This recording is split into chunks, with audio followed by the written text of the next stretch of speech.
pretty much the same. We can see the Vlad Twisted Fate already taken away, Varus as well from the side of Afreeca, but this time, Ashe will not make it in. I think it's important to take away the Ashe. Rulers had the Ashe banned against him most of the season, and the Sivir has not found as much success. Still are going to be utility carries for initiation purposes. Still very much might see the Sivir plugged in, but Ashe, I think on 615, she has so much power now that both the arrow and 2v2 laning and just her general kit makes her very high priority. All right, well, the GP also going to be a takeaway here, making sure Cube can't get that, which means the first pick for Samsung will be Tahm Kench. That's really no surprise to me. It was more important for Samsung that they take the Tahm Kench here than necessarily they take the Ashe, because that's what was enabling their backline threat. And they're basically saying if Afreeca wants to go for a similar style of pick composition again, or poke composition rather, that they will still be able to get that ticket into the backline. GP more expected, and if you were going to drop something from the first bans, I do think you drop the Victor. That's like probably the least concern based on how Samsung was playing. It's also a game where both Gragas and Rek'Sai are available, and both of them can kind of plug and play as someone to be devoured by the Tahm Kench and go into the backline. If one of them was gone, there was a Rek'Sai ban, I think you take Gragas first pick, but given just how good Wraith looked and the fact that it might deny a poke comp just with a first pick Tahm Kench, I think it could have a lot of value for Samsung. I also don't know why we see this priority on Jhin from Afreeca, considering that Ruler doesn't play it. He's not a Jhin player at all. He has played 0 games of Jhin this season.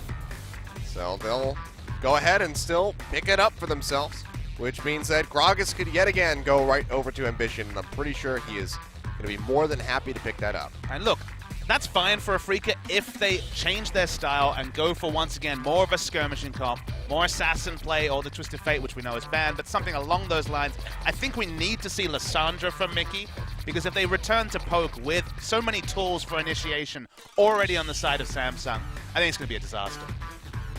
The LeBlanc is certainly a viable blind pick option, but why would they save a jungler here for their last pick when they have every opportunity to just go ahead knowing what the matchup is going to be with the Gragas? I feel like they'll probably swap this through and go ahead and pick up the jungle here before the timer runs out, because it would be pretty ill-advised to draft the LeBlanc already. Well, you also have to think that Crown is going to be fine playing a Lissandra into the LeBlanc. We've seen that matchup quite a few times. We know how it goes. You can get the even trades as long as you use the Ring of Frost when the distortion comes in. And Mickey, honestly, his second most successful champion this season has been the Lissandra. 4-2 on that pick. They're going to actually hold on to the last pick, and Snowfire's going to go to his ultimate comfort in the Thresh. Both a pick-initiating champion and also a ranged auto attacker, so strong in this new 2v2 meta. Yeah, no sign of that same style of poke composition this time around. They may go for something more pick-oriented, either with the LeBlanc or the Lissandra, combined with the Jhin and the single target CC from the Thresh. Meanwhile, instant lock in there. Ruler's other default AD carry when he's not playing Ashe is the Sivir. Yeah, so he'll be perfectly happy to go on that. We see the hover over the Ziggs. Don't think we're going to see that one locked in. This isn't any LCS promotion tournament. I think you just take the Lissandra again. It's another pick away from Mickey here, and if he's going to play the LeBlanc, okay, you're fine with that. If he's going to maybe play the Victor, okay, you might suffer a little bit early. Again, like the Karma, you may be poked out of lane. He could go for the Karma one more time, but this puts Afreeca in an even worse situation than they were in the last game. Like, there's not a lot of synergy here, and it's very low damage if Ixu builds the way he did with an Iceborne Gauntlet in the last game. Especially if they're going to take the Karma for Mickey in the mid. I mean, he did have a good amount early on, but it's going to taper off the further you get into the game. I really don't like this from Afreeca. I just don't think you can take the Karma. I think literally we're talking about almost no damage on the side. Jhin does great damage, but as a sole damage deal, I don't think he's in that spot. So he also has to survive through Gragas Lissandra Gnar initiation, and I don't care if you have Karma speed or not. And by the way, hey, that was also nerfed in this patch. You have to actually skill up your shield in order to make sure you get that 60% movement speed bonus. Well, they're going to lock it. Talk about a team fight here. How does Jhin ever channel the curtain call when he has to respect Tahm Kench ultimate, Lissandra, Gragas, Sivir's going to ult, and everyone's going to be super fast? I just don't see a world where Jhin will ever do damage, and if Jin's not doing damage, no one on Afreeca's side is doing damage. I thought, at least in game one, that Afreeca's composition had a method to be played to win a game. Agreed. I am not convinced that this one does against what Samsung is feeling. Samsung would have to screw up so many forms of engage. Gnar teleport flank, Abyssal Voyage coming in, Lissandra not getting a teleport flank, or even just an E into the backline. And of course they have the Sivir ult too to match what the Karma speed is putting out. And you have a Gragas. Body slam, flash, barrel engage. They don't have, this time, the Braum shield to stop Ambition. Every single player on the side of Samsung has a way to stop Sungyun from ever finding space in a fight. This is awful. Like, there's no other way. There's no way to sugarcoat this. The draft here from Afreeca possesses virtually no way to win this game besides win lane, win game. Which means that somehow they're gonna pull it off. Sure, they can win lane, win game. That is what they can do. And to be fair, they did actually show up with some strong lanes, particularly Mickey into Crown in that last game. Lyra also made it work, got Mickey fed, but they've got to roll off of that and really snowball off of that because that's the way they win here. All right, well, we'll see if they're able to do it or if Samsung is just going to stomp them out and go on to face KT Rolster yet again for the second time within a week. Let's go ahead and get right onto the red for game two. Samsung up one over top of Afreeca Freecs.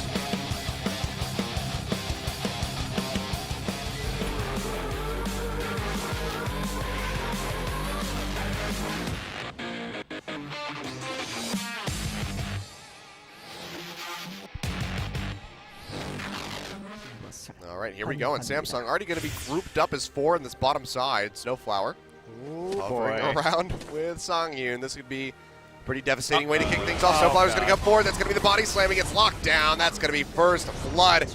Goes over to Crown. And oh boy, the tilt train all aboard. Well, Afreeca's rolled into the station. There's the one way that they had to win the game of win lane, win game. Perhaps gone. So just obviously going to be a strong start, and Crown will be more than happy to get that first blood gold and build a little bit more durability, most likely for the early parts of the laning phase, or sustain. That's just not something you would have seen in previous patches. It's worth knowing that because you don't need to scout for the lane swap, you have more freedom to just stack 4 people in a brush, so easy pick comes through, and you're right, snowball now. Still possible, but looking much more difficult. I mean, second Doran's Ring, all ready for Crown just to start this game off. Huge advantage in the lane, and we need to see Lyra do something magical here. He played very well with his pathing in game number 1, surprised Ambition by invading the red buff, but he's not on the Nidalee anymore, and he may not have those same number of options. Also, the top lane matchup not going to be the same, in which we can see an early TP from Ixu to turn the numbers into Afreeca's favor on any kind of early skirmishes. Now, what do we expect to see from Songyun this time? Because before went for the Essence Reaver first, didn't opt into the Yomo's Ghost Blade and the Dusk Blade. Do you think that that's going to be the build path that he comes into in this game, or is he going to stick to the Essence Reaver? I mean, actually, if you look at the team he's against, you know, when it's Gangplank top, you're really priced into flat armor penetration because Gangplank's never going to build any tankiness. And okay, Cube is going to be stacking health, but the front line from Samsung is even stronger than it was in the previous game. So I would have liked the Yomu's last game. I think you still need to go snowball. I think you have to build a Yomu's because if you're not snowballing here as Afreeca, you're not winning. It's so hard to make that call, I think, because you're right in that but the problem is if he goes for that flat armor pen build and they fall behind, there's no way to come back. Oh, well, Crown's going to get rooted. Nice Ring of Frost to stop Lyra from getting in with that knock-up off the end burrow, so he'll stay safe. I mean, I think either way, Monty, there's no way coming back. It has to be one-way traffic. They have to crush in the early game. And, you know, you look at drafts like this and you wonder how it happened. You think about it. You think about what was being said in the booth. What does Afreeca have? They have lane pressure in all 3 lanes, or the potential for that at least. They do have a strong ganking jungler. So maybe they picked for win lane, win game, which is kind of strange given the first game was all about a poke team comp with Siege, but they've gone for literally only win game to explain how these 5 picks were drafted together. If you do think about their game plan coming in, though, I do see a small amount of logic to it, considering that Samsung has been at least weaker in the early stages of the game. And does Afreeca really want to contend in a late game scenario where Samsung has the superior team fighting and coordination? I'm not sure. So maybe this is sort of a more desperate bid here to attempt to sort of dethrone Samsung in a short best of 3.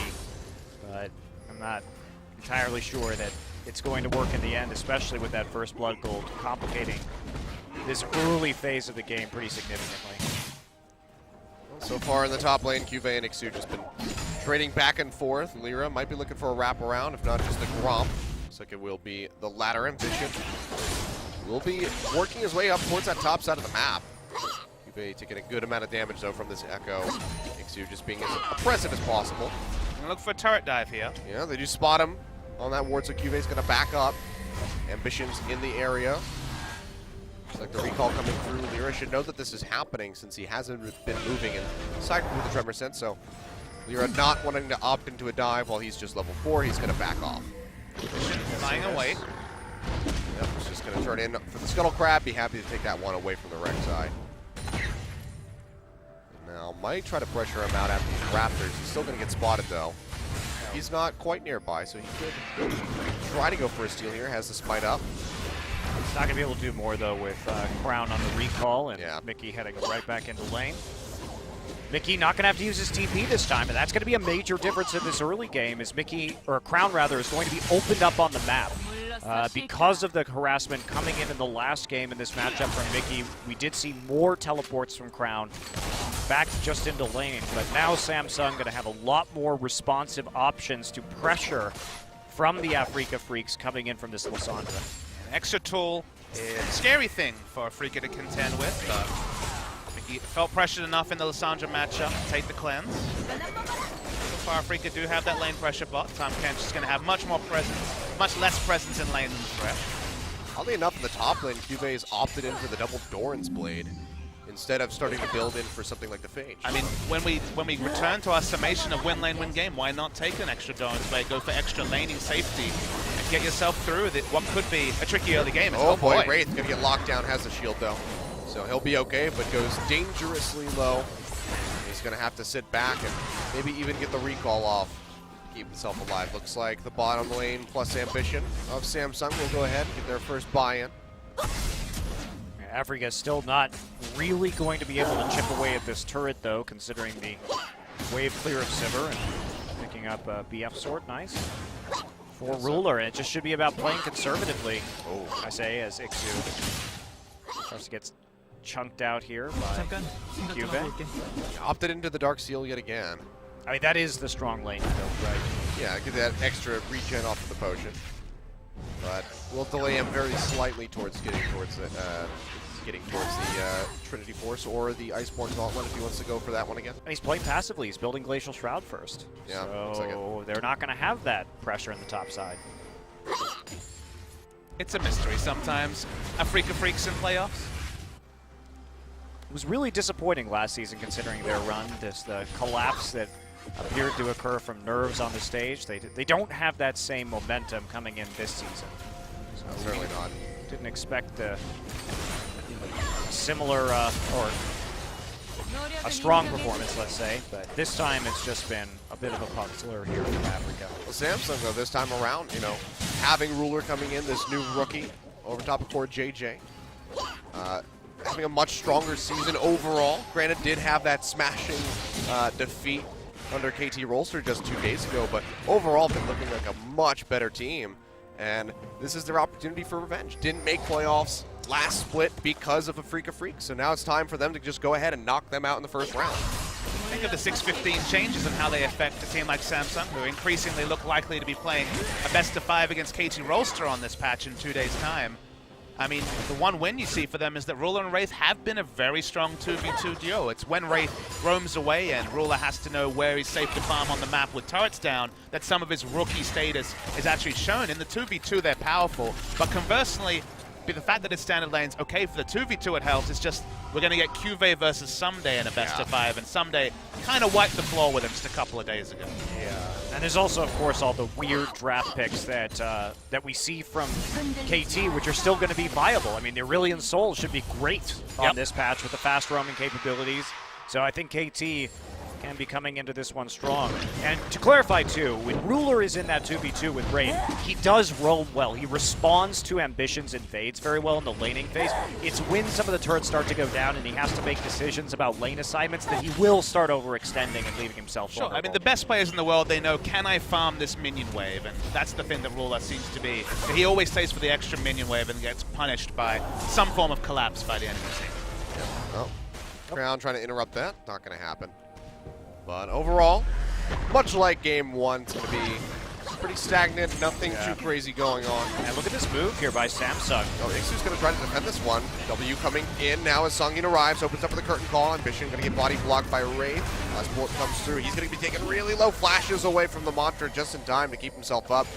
So no kills coming through for Afreeca yet, but a good defense on the tower. Well, Samsung doing the smart thing, though. They're using the superior wave clear early to try and make plays with the ranged attack from Gnar to take that turret first gold. First turret gold? I don't know what to call it. They call it turret first blood, I believe, in the patch notes. And We should come up with a better term. the patch notes also specify that the new reinforcements for the turrets end at 5 minutes. Yep. They have a 5-minute duration, so when you have the increased wave clear, Samsung just initiate a lane swap at 9 minutes and just try to push down the turret, because Echo, sure, has the Q, but it's been nerfed a few times, so it was a nice, smart rotation for them, but no turret justified. Yeah, Okay, gonna throw Ixu into the wall. it was red. Afreeca did respond to it, and they also just messed it up. Too much turret tanking with the Tom Kench. Could have probably made a stronger zone play on the back half of that turret, but when they got chunked out, that was pretty much the end of it. But Samsung, they can do it over and over and over again. We can see this push forward on the minion wave. There's a lot of minions here. It's going to take Jhin a while to clear them out, so no reason why you can't just recall and do it again.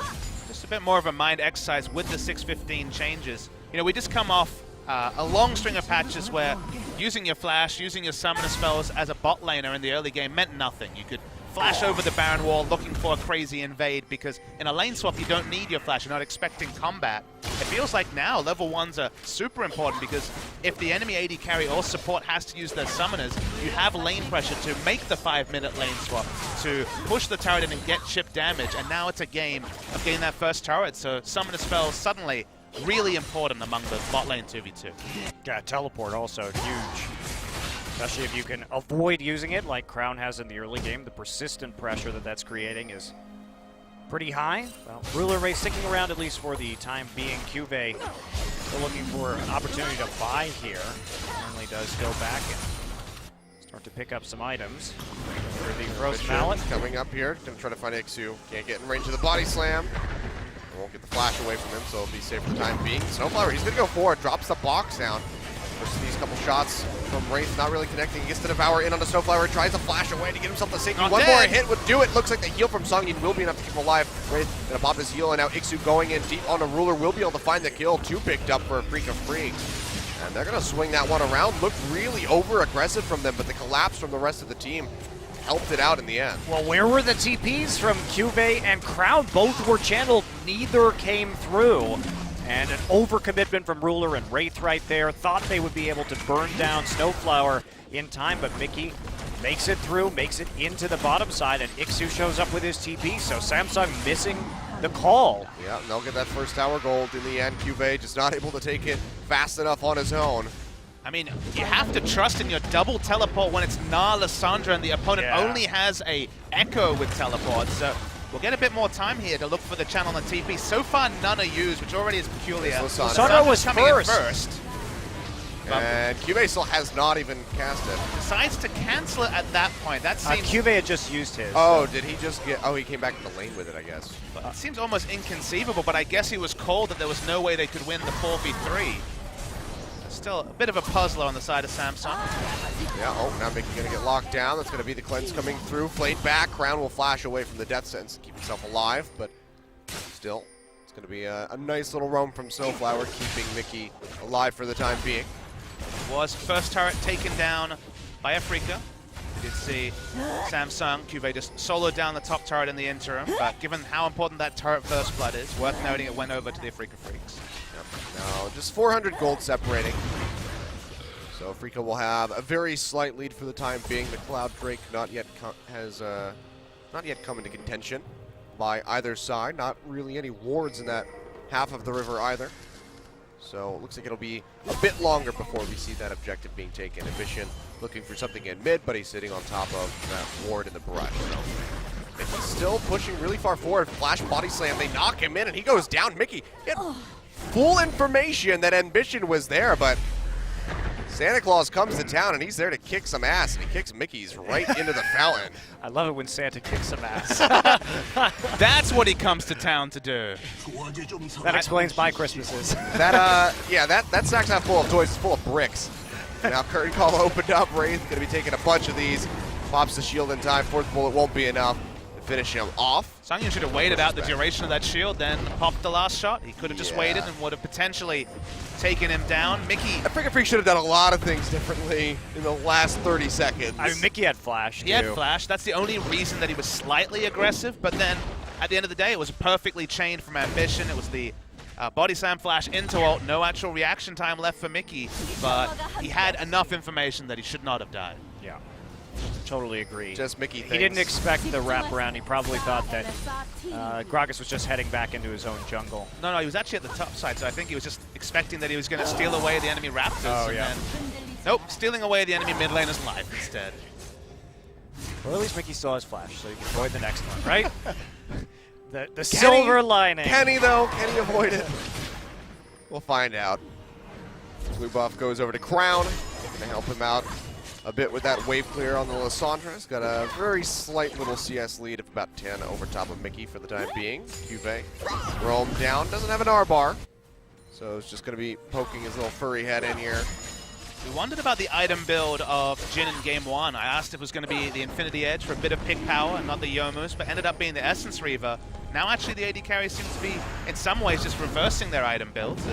Looks like it's going to be Essence Reaver on the Sivir, and it is the Infinity Edge from Jhin first this time. Well, I really think that you want the Essence Reaver on the Sivir here, just to make sure that you have additional CDR for the wave clear.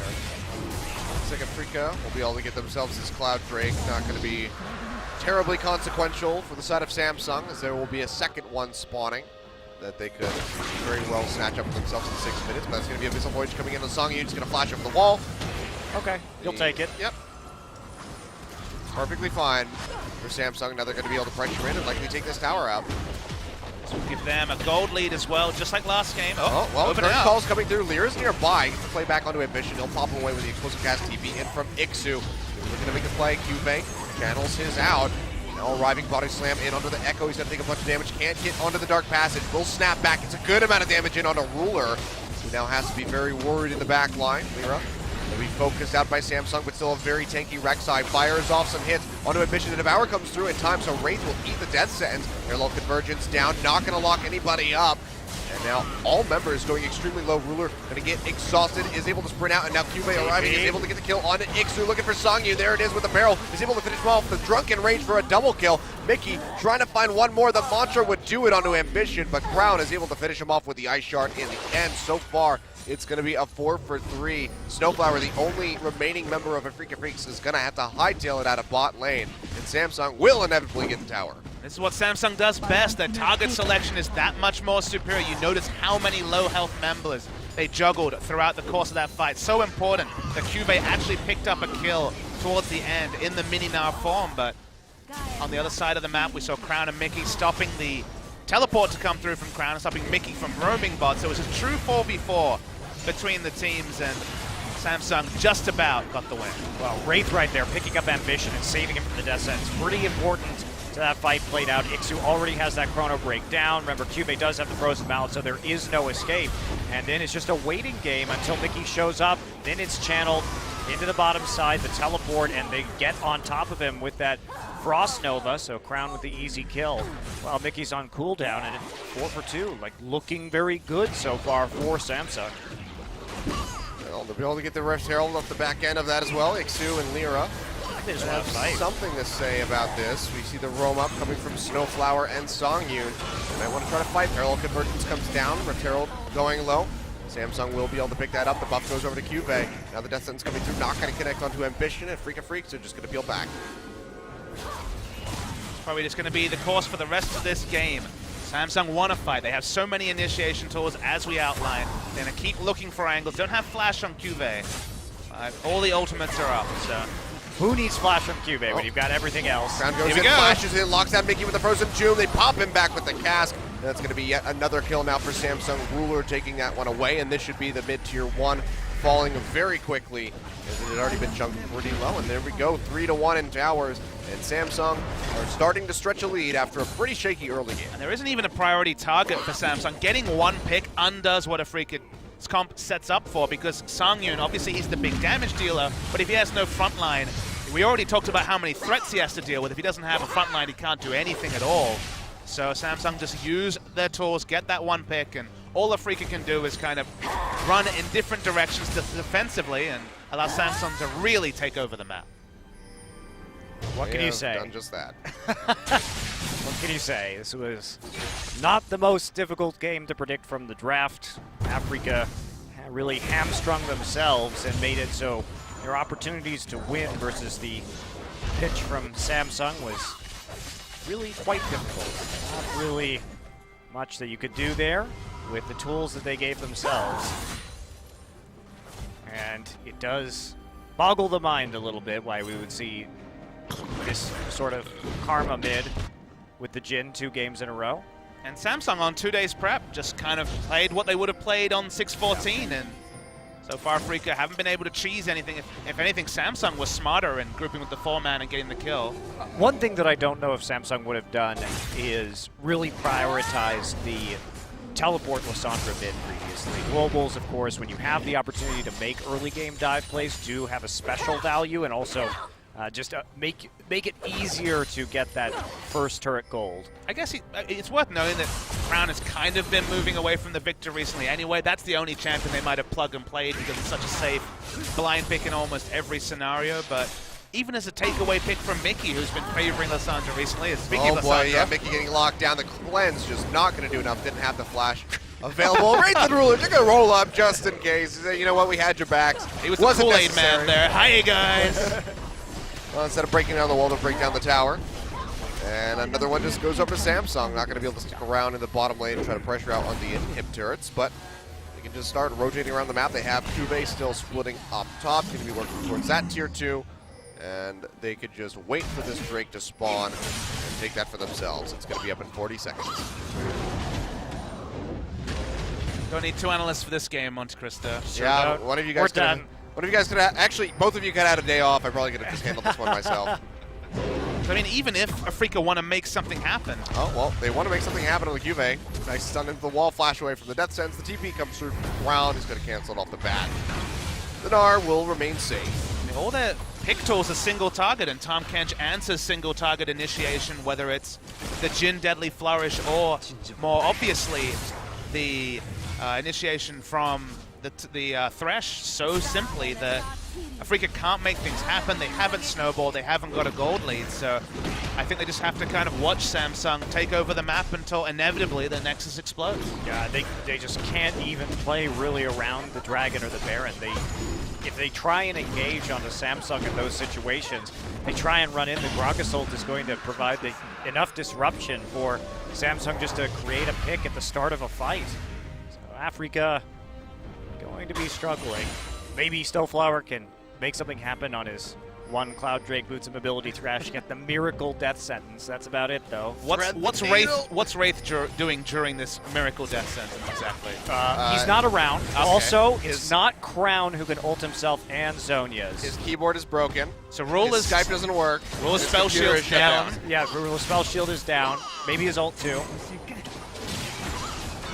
Cube just gonna duke it out. There we go. To the Abyssal Voyage coming through. Ixu flashing away immediately. Slow not going to come through off the barrel. Throws out the cast and will pin him into the wall. He's got the ultimate available. Might have to snap back, but he doesn't really have that many places to go. Looks like they'll just be able to run this one out.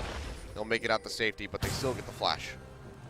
Yeah, they get the pressure. Every time this happens, Afreeca has to go back to their base. And Oh boy, Crown's going to get locked up. Box comes through.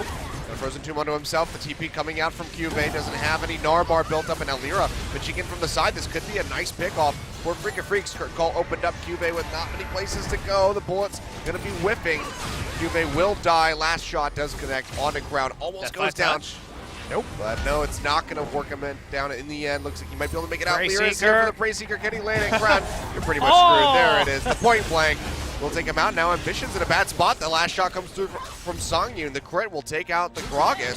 Three kills picked up for Afreeca, and that very well could be Baron. Never forget human error, Monte Cristo. Oh, That's dear. right. Well, they're all still very low, but jinxed so it. is Ruler, and Ruler's not going to be able to get in there. So Afreeca is looking for it right now. The massive tongue lash steal. Let's see it. Ixu going to go forward, try to get onto the Sivir. Ricochet. Oh, no, they are really so low. close Mickey to going to dying. go low. Ixu jumps in, though, is able to take out Ruler. They go right back onto the Baron. Wraith is still here to try to do something about it, but he's just going to have to peel back. And Afreeca Freecs, they get themselves a Baron. How much they can do with that Baron and how many structures they can get is going to be yet to be seen. They're still down by about 2,000 gold, but that's a massive turnaround for them. Crown was just a bit overextended, honestly. Looked for a flank onto Songyun, not respecting that Snowflower could be there. And even though he's drawing in Cuvée, Lyra's already close. It's already 4v2 action. The moment that the curtain calls hit, anyone gets hit by a bullet, they're dead. And almost dies to the fourth bullet on the top of your screen. And then Samsung kind of just pile in one by one for no reason, even though it's a three-man stack. After that point, they all back away and just end up getting picked by the superior numbers from Afreeca Freecs. Yeah.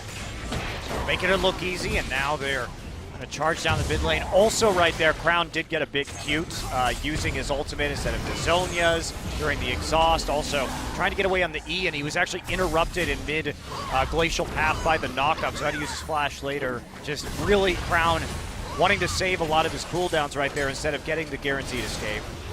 That Baron keeps Afreeca in the game, but no more. They are still 2,500 gold down. Well, they're going to be looking to make up for a little bit of that with this mid-tier 1 tower. They're able to take that out. Took a couple of attempts, but in the end, Samsung said, you know what, just go ahead, snatch that one up.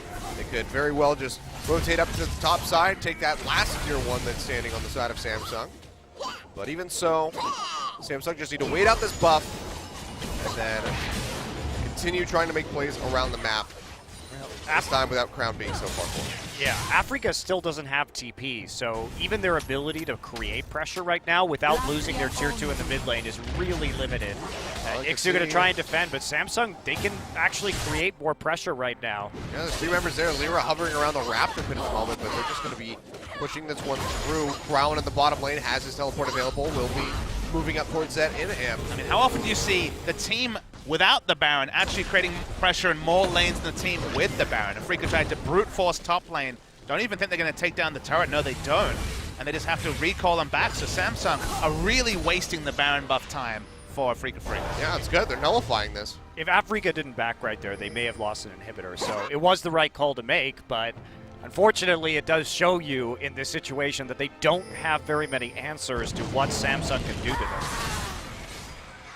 And now, see the Dragon getting ready to spawn in a minute 20 will be an Ocean Drake, so those good to go along with the double cloud that we've seen. Baron's down to a quarter, and Afreeca certainly not got much value out of it, so good delaying tactics by Samsung. Looking for a pick inside the jungle of Samsung. Get some vision down. Wraith throws that one over the wall, spots out Lyra by the Raptors, so they'll know not to wander down in there. But now Afreeca, they can just pinch in below Samsung. On the Hunt is available for Ruler, so that they would be able to run out to safety. The itemization choices by Afreeca are a bit curious. Double Spirit Visage against just Lissandra, not an Aegis to potentially help some of the other members, but going for Selfish Magic Resist makes sense against double, triple magic damage, but sure, Gragas does a bit, but I think Cuvée and Ruler are certainly bigger threats than the Gragas. Definitely, especially, I'm a bit surprised that Dinar went for Frozen Mallet and the Black Cleaver here.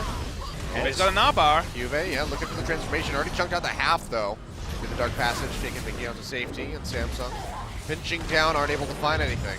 Cuvée, when he wants to team fight ultimately for Samsung, I do disagree with going for the Black Cleaver instead of starting to build tanky. Abyssal Voyage coming through. They're going to try to cut off Mickey. There's at the Montreal with a bit of a slow up, but now they're going to be pitched in on all sides. The TP They have no finishes out. Narbar. Yeah, Ixu going to be showing up, has the flash of the ultimate available. Crown going to use that glacial path to get out. Ambition waiting for the body slam. Looks like he'll be able to exit.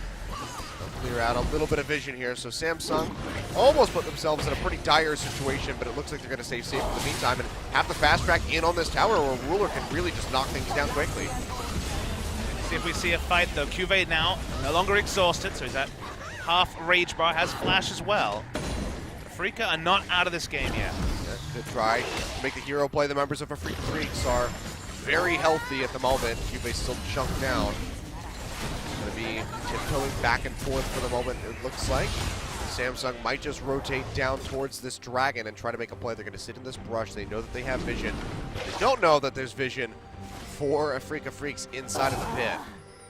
No, at half rage bar, looking for the teleport. There is the teleport, it's a deep one. Coming in above them, they're going to be able to spot this off, and that's going to be Samsung starting up the Ocean Drake, which they should be able to take out. Have that totem there to clear out the ward. They'll be able to secure this one. Cuvée, can he find the engage? Building up the Gnar Barker call, opened up, and be firing off shots straight into the Gnar. Hasn't used the ultimate quite yet, hasn't lined anybody up with the wall. Maybe trying to chase in on Alira Hops forward, looking for Snowflower, can't find him. Meanwhile, what a goes in Gnar! down onto Mickey. He's going to take a bunch of damage, and Crowd is going to find a kill onto Songyun as Mickey goes down as well. The damage threats from Afreeca Freecs have completely gotten blown up. Snowflower falls. Ixu, the last one, going to try to retreat and run back into the jungle of Samsung. They're going to say, you know what, let him go. Let's shove straight down the lane and try to end the game. Afreeca had the right idea with opening up so far on the Jhin, but the Gnar ultimate was massive. You can't respect all the initiation. Cuvée flashed over the wall, got 3, and that was it for Samsung. Yeah, Cuvée with the big play, and that was pretty much an ideal team fight, as you say, for Afreeca, because the Jhin was so far in the back line,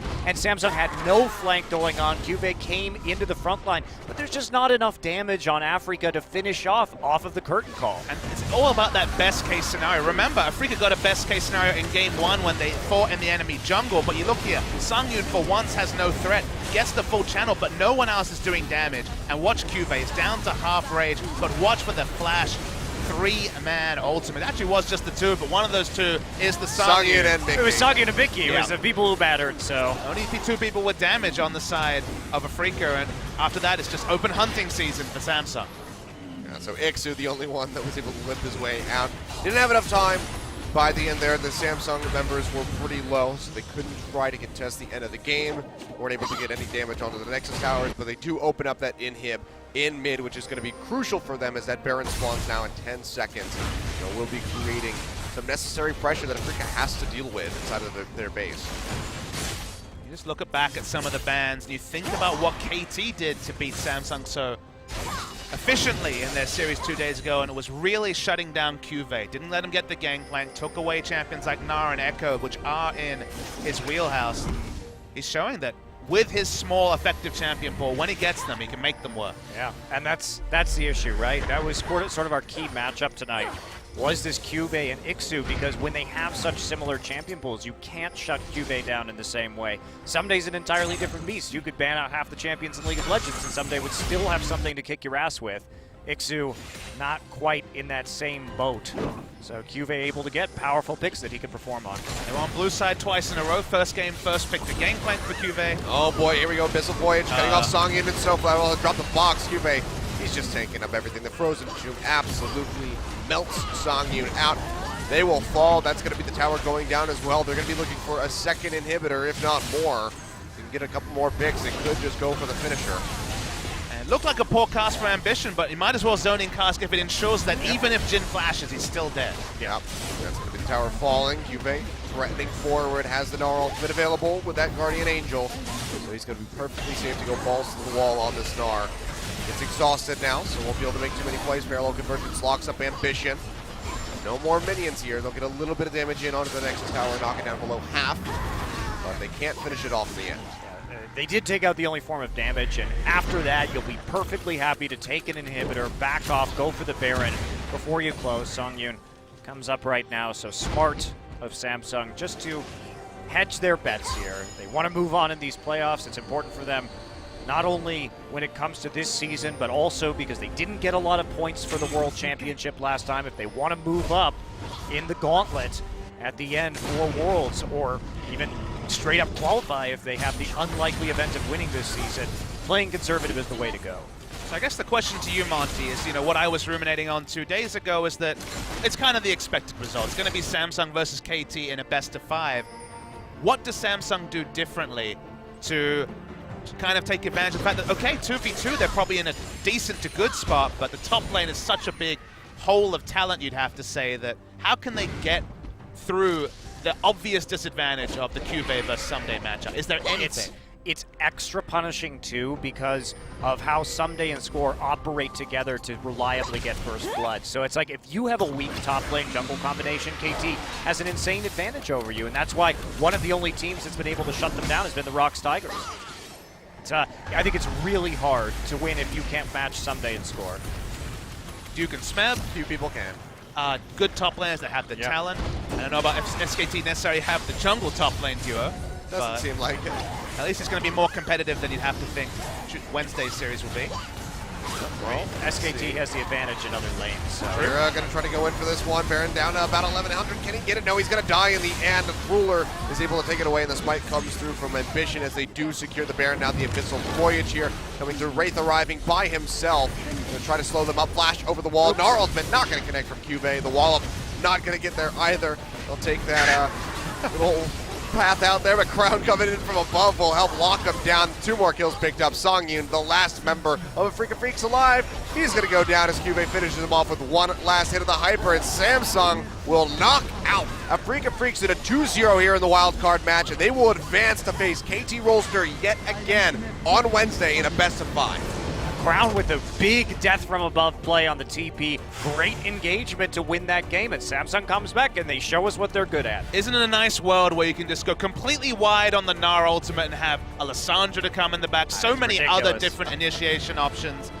The game played out exactly as we expected from picks and bans, and except for the random Baron that Samsung did overplay their hand trying to get in, being a little bit overly cautious with cooldowns, Gnar TPing in with no Gnar bar, kind of a messy idea and execution there, both from Samsung, but it didn't actually make a difference. At the end of the day, Afreeca got one outer mid lane turret for a Baron, and that was it. You can't always account for human error, but Afreeca, it's been that story 2 seasons in a row. Made it to the playoffs, but 2-0 exit, and the better team won on the day. Yeah, I mean, it just confusing play overall from Afreeca time and time again, it would seem, in recent matches of Mickey sticking around way too long after seeing Ambition in the side of the the middle lane there, getting himself killed. Just these constant mistakes just allowed for Samsung to take advantage of them and just continue that snowball, get rolling, and just stomp them out in the end. I really didn't like that drafted game too, guys. I don't think either of us did, honestly. I was okay with game 1. I was so. really not okay with game 2. I mean, game 1 did something. There was a way to win. Game 2, what does the game look like where Afreeca won, apart from Samsung just making horrible decisions in the early game? It was like polar opposites. Like in game 1, it was like, okay, they have a really good comp, but they don't know how to use it. And this one, it was just like, okay, what is this comp? Yeah, especially, and you always have to consider the other side of it too, because maybe that comp could have done something against a less engage heavy comp, even though it was low damage in the late game. But when every member on the team has a way to get just on top of the Jhin, what do you do? What do you do with that? Yeah. I mean, game 1, I'm like, do they have the new tech? Then I watched game 2, and I'm like, oh, they've got no tech. Yeah, 0. Wow, disappointing, to say the least. Yeah. And didn't actually give us much insight into this patch either. No, it really didn't. We didn't learn pretty much anything. Standard lanes. Standard lanes is the thing. The 4-man brush stack, which is now something that Snowflower typically wouldn't expect, because when you have Thresh on the enemy team, you usually don't stand in that brush because he can hook you from the other side of the terrain, so it actually is considered quite dangerous, and they may have been trying to bait Thresh into that with 4 people there, so that was new, at the very least. I think it was a good read from Samsung, knowing where Thresh would be in that scenario. Sure. I think we could definitely see, mirror 4-man brush stacks, just because now that you don't have to be in other parts of the map to ward, you do have that flexibility to find a brush, go for the death brush strategy, and you get some flashes. We already said it.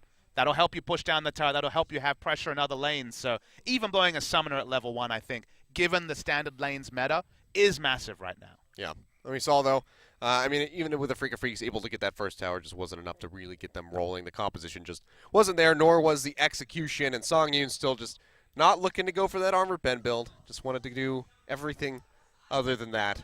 And in the end, Afreeca Freecs, they just suffer for it. But now we get to see Samsung versus KT again. So that's fun. We saw that just 2 days ago. We'll see it in 2 days yet again. And that could very well be, in a best-of-5, 19 games in a row that KT shut out Samsung without a single win. It's one of those ifs, right? It's like, okay, they played a week ago.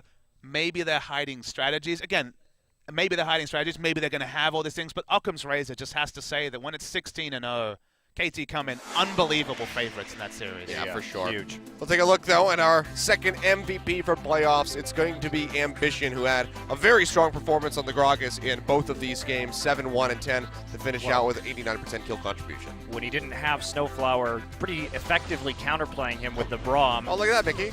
Yep. There was a Gragas there I don't all think Mickey along. wants to look at that again, actually. He could have flashed that, for sure. Yeah.